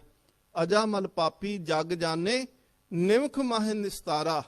ਨਿਮਖ ਮਾਤਰ ਵਿੱਚ ਅਜਾਮਲ ਵਰਗੇ ਪਾਪੀਆਂ ਦਾ ਤੂੰ ਨਿਸਤਾਰਾ ਕਰ ਦੇਣਾ ਹੈ। ਸੂਆ ਪੁੜਾਵਤ ਗਨਕਾ ਤਰੀ, ਸੋ ਹਰ ਨੈਨੋ ਕੀ ਪੁੱਤਰੀ। ਹੁਣ ਗਨਕਾ ਜਿਹੜੀ ਸੀ ਗਨ ਸਮੂਹ ਦੇ ਨਾਲ ਜਿਨ੍ਹਾਂ ਦੇ ਸੰਬੰਧ ਹੋਣ, ਜਿਹੜਾ ਗਨਕਾ ਦੇ ਵੈਸੇ ਅਰਥ ਹੁੰਦੇ ਨੇ ਗਨ, ਬਹੁਤ ਸਾਰੇ, ਜਿੰਦੇ ਉੱਤੇ ਬਹੁਤ ਸਾਰਿਆਂ ਦੀ ਮਾਲਕੀ ਹੋਵੇ ਉਹਨੂੰ ਕਹਿੰਦੇ ਨੇ ਗਨਕਾ। ਤੇ ਉਹ ਵੇਸਵਾ ਬਿਰਤੀ ਵਾਲੀ ਔਰਤ, ਜਿਸ ਦਿਨ ਕਿਸੇ ਗੁਰਮੁਖ ਪਿਆਰੇ ਸਾਧੂ ਦਾ ਸੰਗ ਮਿਲਿਆ, ਉਹਨੇ ਹੱਥੋਂ ਤੋਤਾ ਉਹਨੂੰ ਫੜਾ ਕੇ ਗਿਆ ਕਿ ਇਹਨੂੰ ਰਾਮ ਰਾਮ ਪੜਾਇਆ ਕਰੇ। ਸੂਆ ਪੜਾਵਤ ਗਨਕਾ ਤਰੀ, ਸੂਏ ਦੇ ਅਰਥ ਹੁੰਦੇ ਨੇ ਤੋਤਾ, ਤੇ ਤੋਤੇ ਨੂੰ ਪੜਾਉਂਦਿਆਂ ਗਨਕਾ ਜਿਹੜੀ ਸੀ ਉਹਦੀ ਬਿਰਤੀ ਇੰਨੀ ਕੁ ਜੁੜ ਗਈ। ਤੇ ਭਗਤ ਨਾਮਦੇਵ ਜੀ ਆਖਦੇ ਨੇ, ਸੋ ਹਰ ਨੈਨੋ ਕੀ ਪੁੱਤਰੀ। ਨੈਨੋ ਕੋ ਭਾਵ ਕੇ ਮਾਲਕ ਦੀਆਂ ਅੱਖਾਂ, ਸੋ ਹਰ ਨੈਨੋ, ਮਾਲਕ ਰੱਬ ਦੀਆਂ ਅੱਖਾਂ। ਤੇ ਕਹਿੰਦੇ ਨੇ ਇੰਨਾ ਕੁ ਮਾਲਕ ਨੇ ਤਰਸ ਕੀਤਾ। ਹੁਣ ਜਿੰਦਾ ਸਾਰਾ ਜੀਵਨ ਵਿਕਾਰਾਂ ਦੇ ਵਿੱਚ ਗੁਜ਼ਰਿਆ ਹੋਵੇ, ਤੇ ਸੱਚੇ ਪਾਤਸ਼ਾਹ ਮਹਾਰਾਜ ਜੀ ਦੀ ਬਾਣੀ ਆਖਦੀ, ਜਿੱਦਣ ਉਹ ਤਰ ਗਈ, ਜਿੱਦਣ ਉਹਦਾ ਉਧਾਰ ਕੀਤਾ, ਰੱਬ ਨੇ ਉਹਨੂੰ ਆਪਣੀਆਂ ਅੱਖਾਂ ਦੀਆਂ ਪੁਤਲੀਆਂ ਬਣਾ ਲਿਆ। ਆਪਣਾ ਸਰੀਰ ਦਾ ਅੰਗ ਬਣਾਇਆ ਮਾਲਕ ਨੇ, ਅੱਖਾਂ ਦੀਆਂ ਪੁਤਲੀਆਂ ਉਹਨੂੰ ਬਣਾਇਆ। ਸੱਚੇ ਪਾਤਸ਼ਾਹ ਮਹਾਰਾਜ ਜੀ ਦਾ ਇਹ ਤਰਸ ਆ ਜੀ। ਜਿੱਦਣ ਉਹ ਤਾਰਨ ਤੇ ਆਉਂਦਾ, ਜ਼ਰੂਰੀ ਨਹੀਂ ਕਿ ਜਿਹੜਾ ਧਰਮੀ ਆ ਉਹੀ ਤਰਦਾ ਜੇ। ਇਹ ਮਾਲਕ ਦਾ ਤਰਸਿਆ। ਜਿਹੜਾ ਸੱਜਣ ਠੱਗ ਸੀ ਉਹ ਕਿਹੜਾ ਧਰਮੀ ਸੀ, ਉਹ ਕਿੰਨਾ ਕੁ ਕਿਤੇ ਜਪ ਤਪ ਕਰਦਾ ਸੀ, ਪਰ ਗੁਰੂ ਨਾਨਕ ਦੇਵ ਦਾ ਤਰਸ ਸੀ ਕਿ ਇੱਕੇ ਰਾਤ ਦੇ ਵਿੱਚ ਹੀ ਉਹਦੇ ਮਨ ਦੀ ਮੈਲੀ ਚਾਦਰ ਧੋ ਕੇ ਰੱਖ ਦਿੱਤੀ। ਕੌਡਾ ਰਾਖਸ਼ ਉਹ ਕਿਹੜਾ, ਦੇਖੋ ਬੰਦਿਆਂ ਨੂੰ ਬੰਦਾ ਖਾਂਦਾ ਪਿਆ ਏ, ਤੇ ਕੌਡੇ ਰਾਖਸ਼ ਵਰਗੇ ਤੇ ਗੁਰੂ ਨਾਨਕ ਦਾ ਤਰਸ ਆਇਆ, ਜਿਹੜੇ ਕੜਾਏ ਦੇ ਵਿੱਚ ਤਲ ਕੇ ਉਹ ਬੰਦਿਆਂ ਨੂੰ ਖਾਂਦਾ ਪਿਆ ਸੀ। ਮਾਲਕ ਨੇ ਮਨ ਦੀ ਮੈਲ ਧੋ ਕੇ ਰੱਖ ਦਿੱਤੀ, ਉਹਦੇ ਪਾਪਾਂ ਨੂੰ ਧੋ ਦਿੱਤਾ। ਉਹੀ ਬੰਦਾ ਜਿਹੜਾ ਸੀ ਹੁਣ, ਜਿਹੜਾ ਲੋਕਾਂ ਨੂੰ ਖਾਂਦਾ ਪਿਆ ਸੀ, ਉਹ ਬੰਦਾ ਲੋਕਾਂ ਦੀ ਸੇਵਾ ਦੇ ਵਿੱਚ ਜੁੜ ਗਿਆ। ਉਹੀ ਕੜਾਹਿਆ ਜਿੰਦੇ ਵਿੱਚ ਲੋਕ ਤਲੇ ਜਾਂਦੇ ਸੀ, ਉਸੇ ਕੜਾਹੇ ਦੇ ਵਿੱਚ ਹੁਣ ਲੰਗਰ ਬਣਦਾ ਹੈ ਤੇ ਲੋਕਾਂ ਨੂੰ ਛਕਾਇਆ ਜਾਂਦਾ ਹੈ। ਭੂਮੀਆਂ ਚੋਰ ਚੋਰੀ ਕਰਦਾ ਸੀ ਨਾ, ਤੇ ਗੁਰੂ ਨਾਨਕ ਦਾ ਤਰਸ ਸੀ ਕਿ ਉਹਦੇ ਔਗਣਾਂ ਨੂੰ ਵੇਖ ਕੇ ਤਰਸ ਕੀਤਾ ਤੇ ਉਹਦਾ ਜੀਵਨ ਬਦਲ ਕੇ ਰੱਖ ਦਿੱਤਾ। ਨਰੰਗਾ ਨੂਰੀ ਜਿੰਦਾ ਸਾਰਾ ਸਰੀਰ ਕੋੜ ਦੇ ਨਾਲ ਭਰ ਗਿਆ, ਪਾਪ ਇੰਨੇ ਕੁ ਕਰਮ ਕੀਤੇ ਸੀ, ਪਰ ਸੱਚੇ ਪਾਤਸ਼ਾਹ ਗੁਰੂ ਨਾਨਕ ਦਾ ਤਰਸ ਸੀ। ਇਹ ਨਹੀਂ ਕਿ ਉਹ ਆਪ ਚੱਲ ਕੇ ਆਏ ਨਾ। ਵੇਖੋ ਇਤਿਹਾਸ ਪੜੋ, ਸੱਜਣ ਠੱਗ ਆਪ ਨਹੀਂ ਗੁਰੂ ਨਾਨਕ ਦੇ ਕੋਲ ਆਇਆ, ਭੂਮੀਆਂ ਚੋਰ ਆਪ ਨਹੀਂ ਆਇਆ, ਕੌਡਾ ਰਾਖਸ਼ ਆਪ ਨਹੀਂ ਆਇਆ, ਨਰੰਗਾ ਨੂਰੀ ਆਪ ਨਹੀਂ ਆਇਆ, ਜਾਦੂਗਰਨੀ ਅਸਾਮ ਦੀ ਆਪ ਨਹੀਂ ਆਈ, ਦੇਖੋ ਵਲੀ ਕੰਧਾਰੀ ਆਪ ਨਹੀਂ ਆਇਆ। ਸੱਚੇ ਪਾਤਸ਼ਾਹ ਮਹਾਰਾਜ ਜਿੰਦਾ ਉਧਾਰ ਕਰਨਾ ਸੀ, ਗੁਰੂ ਨਾਨਕ ਦੇਵ ਆਪ ਚੱਲ ਕੇ ਗਏ ਤੇ ਉਹਦਾ ਉਧਾਰ ਕੀਤਾ। ਇੱਕ ਵਿਦਵਾਨ ਨੇ ਬੜੀ ਸੋਹਣੀ ਇੱਕ ਗੱਲ ਲਿਖੀ, ਉਹ ਕੰਪੈਰੀਜ਼ਨ ਕਰਦਾ ਦੋ ਧਰਮਾਂ ਦੀ ਗੱਲ ਦਾ। ਕਹਿੰਦੇ ਨੇ ਮਹਾਤਮਾ ਬੁੱਧ ਜਦੋਂ ਕਾਫੀ ਲੰਮਾ ਸਮਾਂ ਉਹਨਾਂ ਨੇ ਬਾਹਰ ਤਪ ਕੀਤਾ, ਵਿਦਵਾਨ ਕਹਿੰਦੇ ਨੇ ਕਿ 12 ਸਾਲਾਂ ਬਾਅਦ ਮਹਾਤਮਾ ਬੁੱਧ ਜਦ ਘਰੇ ਆਏ ਤੇ ਉਹਨਾਂ ਦੀ ਘਰਵਾਲੀ ਨੇ ਪੁੱਛਿਆ ਸੀ, ਕਹਿਣ ਲੱਗੇ ਬੁੱਧ ਮਹਾਤਮਾ ਸਿਧਾਰਥ ਕਿ 12 ਸਾਲ ਤੁਸੀਂ ਬਾਹਰ ਲਾ ਕੇ ਆਏ ਹੋ, ਤਪ ਕੀਤਾ, ਜੋ ਬਾਹਰ ਸੀ ਉਹ ਕੀ ਘਰ ਦੇ ਵਿੱਚ ਨਹੀਂ ਸੀ ਮਿਲ ਸਕਦਾ? ਮਹਾਤਮਾ ਬੁੱਧ ਨੇ ਆਖਿਆ, ਕਹਿੰਦਾ ਇਸ ਗੱਲ ਦੀ ਸਮਝ ਮੈਨੂੰ ਹੁਣ ਲੱਗੀ, 12 ਸਾਲਾਂ ਦੇ ਵਿੱਚ ਜੋ ਮੈਂ ਕੁਝ ਪ੍ਰਾਪਤ ਕੀਤਾ ਉਹ ਘਰੇ ਰਹਿ ਕੇ ਵੀ ਪ੍ਰਾਪਤ ਹੋ ਸਕਦਾ ਸੀ। ਪਰ ਜਿਸ ਦਿਨ ਗੁਰੂ ਨਾਨਕ ਦੇਵ ਮਹਾਰਾਜ ਪਹਿਲੀ ਉਦਾਸੀ ਕਰਕੇ ਵਾਪਸ ਆਉਂਦੇ ਨੇ, ਸੁਲਤਾਨਪੁਰ ਲੋਧੀ ਮਹਾਰਾਜ ਤੁਰੇ ਨੇ, ਤੇ ਸੁਲਤਾਨਪੁਰ ਲੋਧੀ ਮਹਾਰਾਜ ਜਦੋਂ ਲੰਮਾ ਸਮਾਂ ਉਦਾਸੀ ਕਰਕੇ ਮਹਾਰਾਜ ਵਾਪਸ ਆਏ ਤੇ ਉਸ ਦਿਨ ਮਾਤਾ ਜੀ ਨੇ ਪੁੱਛਿਆ ਸੀ, ਮਾਤਾ ਸੁਲੱਖਣੀ ਨੇ ਕਹਿਣ ਲੱਗੀ, ਸਤਿਗੁਰੂ ਜੋ ਬਾਹਰ ਸੀ ਕੀ ਉਹ ਘਰ ਦੇ ਵਿੱਚ ਨਹੀਂ ਸੀ ਪ੍ਰਾਪਤ ਹੋ ਸਕਦਾ? ਗੁਰੂ ਨਾਨਕ ਦੇਖੋ ਬੁੱਧ ਕਹਿੰਦਾ ਕਿ ਮੈਨੂੰ ਪਤਾ ਹੁਣ ਲੱਗਿਆ ਉਹ ਘਰੋਂ ਮਿਲ ਸਕਦਾ ਸੀ, ਪਰ ਗੁਰੂ ਨਾਨਕ ਦੇਵ ਮਹਾਰਾਜ ਕਹਿੰਦੇ ਨਹੀਂ ਸੁਲੱਖਣੀਏ, ਮੈਂ ਕੁਝ ਲੈਣ ਵਾਸਤੇ ਨਹੀਂ ਸੀ ਗਿਆ, ਮੈਂ ਤੇ ਦੇਣ ਵਾਸਤੇ ਗਿਆ ਸੀ, ਮੈਂ ਵੰਡਣ ਵਾਸਤੇ ਗਿਆ ਸੀ। ਸੱਜਣ ਸੁਲਤਾਨਪੁਰ ਨਹੀਂ ਸੀ ਆਉਣਾ, ਮੈਨੂੰ ਤੁਲੰਬੇ ਜਾਣਾ ਪੈਣਾ ਸੀ। ਨਰੰਗਾ ਨੂਰੀ ਨੇ ਸੁਲਤਾਨਪੁਰ ਨਹੀਂ ਸੀ ਆਉਣਾ, ਮੈਨੂੰ ਦੀਪਾਲਪੁਰ ਜਾਣਾ ਪੈਣਾ ਸੀ। ਸੱਚੇ ਪਾਤਸ਼ਾਹ ਮਹਾਰਾਜ ਕਹਿੰਦੇ ਜਿੱਥੇ ਜਿੱਥੇ ਮੈਂ ਗਿਆ ਉਹਨਾਂ ਨੇ ਇੱਥੇ ਨਹੀਂ ਸੀ ਹੋਣਾ। ਮੈਂ ਇਸ ਕਰਕੇ, ਇਹ ਤਾਂ ਰੱਬ ਦਾ ਤਰਸ ਹੈ, ਸੁਭਾਅ ਹੈ, ਦਇਆ ਕਰਨੰ ਦੁੱਖ ਹਰਨੰ, ਉਹ ਦਇਆ ਕਰਦਾ ਹੈ, ਦੁੱਖ ਹਰ ਲੈਂਦਾ ਹੈ। ਤੇ ਉਹਦਾ ਸੁਭਾਅ ਹੈ ਕਿ ਉਹ ਕਦੀ ਵੀ ਇਹ ਨਹੀਂ ਸੋਚਦਾ, ਇਹ ਨਹੀਂ ਦੇਖਦਾ ਕਿ ਸਾਹਮਣੇ ਵਾਲਾ ਕਿੰਨਾ ਕੁ ਲਿਬੜਿਆ ਪਿਆ ਹੈ, ਉਹ ਸਾਹਮਣੇ ਵਾਲਾ ਕਿੰਨਾ ਕੁ ਮਨ ਦਾ ਮੈਲਾ ਹੋ ਚੁੱਕਿਆ ਹੈ। ਗੁਰੂ ਨਾਨਕ ਦਾ ਸੁਭਾਅ ਹੈ ਕਿ ਉਹ ਤਰਸ ਕਰਦਾ ਹੈ। ਹਮਰੀ ਗੰਤ ਨਾ ਗਨੀਆਂ ਕਾਹੀ, ਆਪਣਾ ਬਿਰਦ ਪਛਾਣ।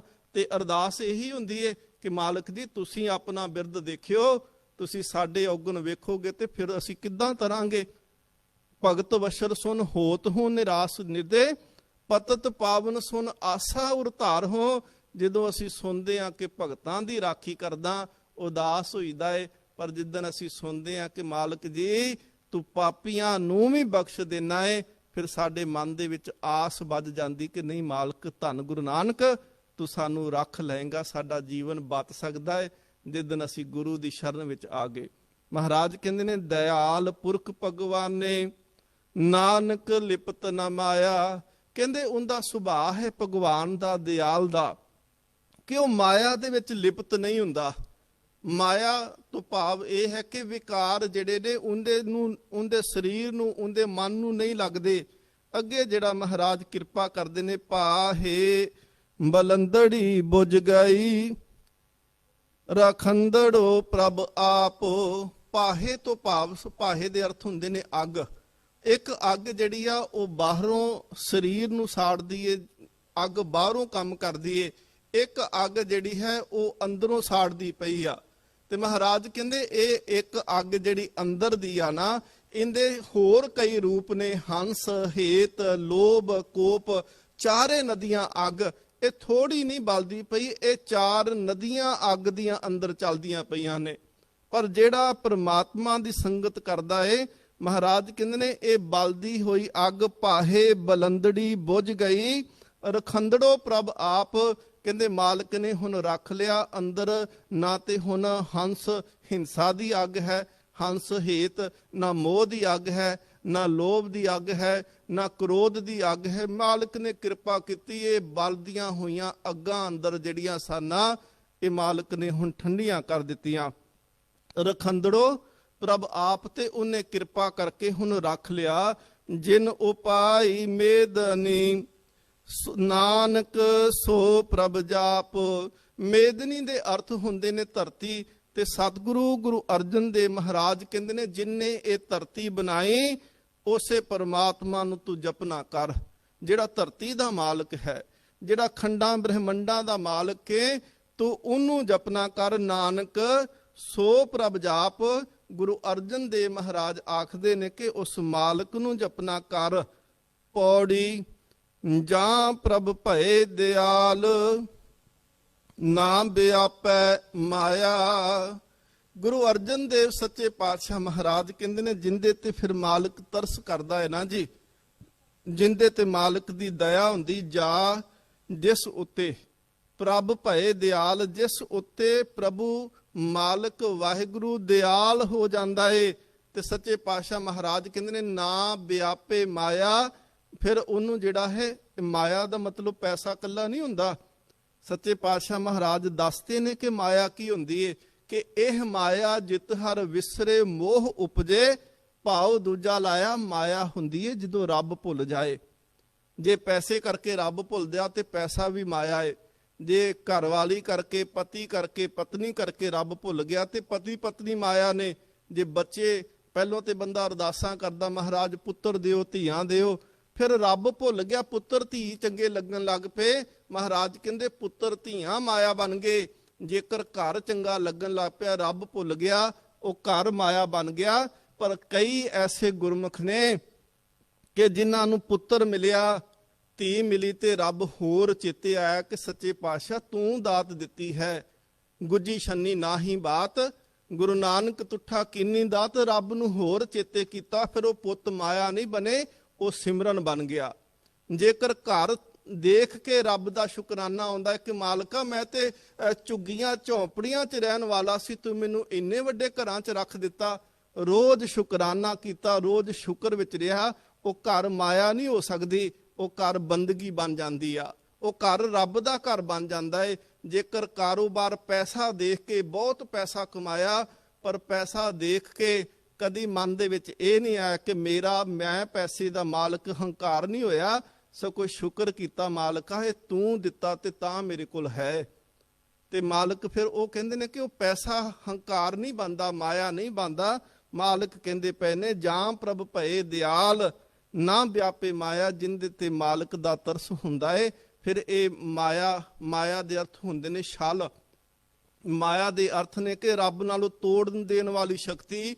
ਸੱਚੇ ਪਾਤਸ਼ਾਹ ਕਹਿੰਦੇ ਨੇ ਨਾਮ ਜਪਣ ਵਾਲਿਆਂ ਨੂੰ ਇਹ ਮਾਇਆ ਦੀ ਸ਼ਕਤੀ ਨਹੀਂ ਵਿਆਪਦੀ। ਕੋਟ ਅਘਾ ਗਏ ਨਾਸ ਹਰ ਇੱਕ ਧਿਆਇਆ। ਅੱਗ ਕਹਿੰਦੇ ਨੇ ਪਾਪ ਨੂੰ, ਤੇ ਅਣਗਿਣਤ ਪਾਪ ਜਿਹੜੇ ਨੇ ਧੰਨ ਗੁਰੂ ਅਰਜਨ ਦੇਵ ਮਹਾਰਾਜ ਕਹਿੰਦੇ ਨੇ ਕੋਟ ਅਘਾ, ਕਰੋੜਾਂ ਪਾਪ, ਅਣਗਿਣਤ ਪਾਪ ਜਿਹੜੇ ਨੇ ਉਹ ਇੱਕ ਛਿਣ ਦੇ ਵਿੱਚ ਮਾਲਕ ਨੇ ਤਰਸ ਕਰਕੇ ਨਾਸ਼ ਕਰ ਦਿੱਤੇ। ਕੋਟ ਅਘਾ ਗਏ ਨਾਸ ਹਰ ਇੱਕ ਧਿਆਇਆ। ਜਿਹਨੇ ਇੱਕ ਮਾਲਕ ਦੇ ਨਾਮ ਨੂੰ ਜਪਿਆ ਉਹਦੇ ਕਰੋੜਾਂ ਪਾਪ ਨਾਸ ਹੋਏ। ਨਿਰਮਲ ਭਏ ਸਰੀਰ ਜਨ ਧੂਰੀ ਨਹਾਇਆ। ਸੱਚੇ ਪਾਤਸ਼ਾਹ ਮਹਾਰਾਜ ਜੀ ਆਖਦੇ ਨੇ ਕਿ ਜਿਹੜਾ ਇਸ਼ਨਾਨ, ਇੱਕ ਤਾਂ ਅਸੀਂ ਸਰੀਰ ਦਾ ਇਸ਼ਨਾਨ ਕਰਦੇ ਨਾ ਕਿ ਸਾਬਣ ਦੇ ਨਾਲ ਕੀਤਾ, ਸ਼ੈਂਪੂ ਦੇ ਨਾਲ ਕੀਤਾ, ਅਸੀਂ ਪਾਣੀ ਦੇ ਨਾਲ ਨਹਾਤੇ ਤੇ ਤਨ ਦੀ ਮੈਲ ਲੱਥ ਗਈ। ਇੱਕ ਇਸ਼ਨਾਨ ਹੈ ਮਨ ਦੀ ਮੈਲ ਲਾਉਣ ਦਾ। ਸਰੀਰ ਨੂੰ ਧੋਵਾਂਗੇ ਤੇ ਸਰੀਰ ਕੇਵਲ ਸਾਫ਼ ਹੁੰਦਾ ਹੈ, ਮਨ ਸਾਫ਼ ਨਹੀਂ ਹੁੰਦਾ। ਪਰ ਜਿਹੜਾ ਮਨ ਦਾ ਇਸ਼ਨਾਨ ਹੈ, ਮਾਲਕ ਕਹਿੰਦੇ ਨੇ ਨਿਰਮਲ ਭਏ ਸਰੀਰ ਜਨ ਧੂਰੀ ਨਹਾਇਆ। ਜਨ ਧੂਰੀ ਤੋਂ ਭਾਵ ਹੈ ਕਿ ਜਦੋਂ ਨਾਮ ਜਪਣ ਵਾਲਿਆਂ ਦੀ ਸੰਗਤ ਕਰੀਦੀ ਹੈ ਨਾ, ਤੇ ਉਹ ਫਿਰ ਨਾਮ ਦੀ ਧੂੜੀ ਦੇ ਵਿੱਚ ਇਸ਼ਨਾਨ ਹੁੰਦੇ ਨੇ। ਹਰ ਕਾ ਨਾਮ ਧਿਆਏ ਸੁਨ ਸਭਨਾਂ ਨੂੰ ਕਰਦਾਨ। ਅਖੀਰ ਤੇ ਮਹਾਰਾਜ ਆਖਦੇ ਨੇ ਮਨ ਤਨ ਭਏ ਸੰਤੋਖ ਪੂਰਨ ਪ੍ਰਭ ਪਾਇਆ। ਪੂਰੇ ਦਾ ਕੀਤਾ ਹੋਇਆ ਸਭ ਕੁਛ ਹੀ ਪੂਰਾ ਹੈ। ਤੇ ਮਾਲਕ ਜੀ ਕਹਿੰਦੇ ਨੇ ਮਨ ਤੇ ਤਨ ਜਿਹੜੇ ਨੇ ਉਹ ਸੰਤੋਖੀ ਹੋ ਗਏ, ਉਹਨਾਂ ਦੇ ਵਿੱਚ ਹੁਣ ਸਬਰ ਆ ਗਿਆ। ਕਿਦਨ ਆਇਆ ਪੂਰਨ ਪ੍ਰਭ ਪਾਇਆ। ਜਿਸ ਦਿਨ ਪੂਰਨ ਮਾਲਕ ਦੀ, ਜਿਸ ਦਿਨ ਉਸ ਪ੍ਰਭੂ ਪਰਮਾਤਮਾ ਦੀ ਕਿਰਪਾ ਪ੍ਰਾਪਤ ਹੋਈ, ਤਰੇ ਕੁਟੰਬ ਸੰਗ ਲੋਗ ਕੁਲ ਸਵਾਇਆ। ਸਤਿਗੁਰੂ ਗੁਰੂ ਅਰਜਨ ਦੇਵ ਮਹਾਰਾਜ ਜੀ ਆਖਦੇ ਨੇ ਕਿ ਜਿਹੜੇ ਨਾਮ ਜਪਣ ਵਾਲੇ ਨੇ ਨਾ, ਮਹਾਰਾਜ ਕਹਿੰਦੇ ਇੱਕ ਤਾਂ ਉਹ ਆਪ ਮੁਕਤ ਨੇ, ਆਪ ਮੁਕਤ ਅਵਰੇ ਮੁਕਤ ਕਰਾਵੇ, ਉਹ ਆਪ ਮੁਕਤ ਨੇ। ਤੇ ਦੂਸਰਾ ਸੱਚੇ ਪਾਤਸ਼ਾਹ ਮਹਾਰਾਜ ਕਹਿੰਦੇ ਨੇ ਤਰੇ ਕੁਟੰਬ ਸੰਗ ਲੋਗ, ਉਹ ਲੋਕ ਨਾਮ ਜਪਣ ਵਾਲੇ ਆਪਣੇ ਪਰਿਵਾਰ ਦਾ ਵੀ ਉਧਾਰ ਕਰ ਦਿੰਦੇ ਨੇ।